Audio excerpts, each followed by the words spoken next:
नमस्कार. शिष्यवृत्ती परीक्षेची तयारी तर एकदम छान झाली असेल, हो ना? पण थांबा, परीक्षेला जाण्याआधी एक शेवटची पण खूप महत्वाची गोष्ट सांगायची आहे. चला, पटकन बघूया काय आहे ते. परीक्षेत ना नकळतपणे एक अशी मोठी चूक होऊ शकते ज्यामुळे आपले हक्काचे मार्क्स जातात. पण अजिबात काळजी करायची नाहीये. ही चूक आपण अगदी सहज टाळू शकतो. कोणती आहे ही चूक आणि ती टाळायची कशी? हेच तर आज आपण समजून घेणार आहोत. चला तर मग बघूया ही स्पेशल सूचना नेमकी आहे तरी काय. तर ऐका, सगळ्यात महत्वाची गोष्ट. काही प्रश्न असे असतात ज्यांना एक नाही तर चक्क 2 बरोबर उत्तरं असतात. हो, अगदी बरोबर ऐकलं. काही प्रश्नांमध्ये आपल्याला 2 अचूक पर्याय निवडावे लागतात. पण मग आता प्रश्न पडतो की अरेच्चा, 2 उत्तरं? मग करायचं काय? उत्तरपत्रिकेवर ते कसं दाखवायचं? काही काळजी करू नका, हे एकदम सोपं आहे.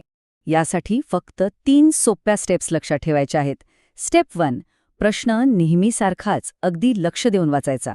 स्टेप 2, त्या प्रश्नाचे दोन्ही बरोबर पर्याय शोधायचेत. आणि सगळ्यात महत्त्वाचं स्टेप 3, उत्तरपत्रिकेत त्या दोन्ही पर्यायांचे गोल व्यवस्थित पूर्ण रंगवायचे आहेत. लक्षात ठेवा, 1 नाही तर 2 गोल. हे पक्क लक्षात ठेवा. काही खास प्रश्नांसाठी उत्तरपत्रिकेवर 2 गोल रंगवणं कंपल्सरी आहे. जर फक्त एकच गोल रंगवला तर त्या प्रश्नाचे पूर्ण मार्क्स मिळणार नाहीत बरं का. त्यामुळे ही चूक आपल्याला अजिबात करायची नाहीये. चला, जाता जाता ही सगळ्यात महत्वाची गोष्ट आपण पुन्हा एकदा आठवून घेऊया, म्हणजे विसरायला नको. ओके, तर 3 गोष्टी लक्षात ठेवायच्यात.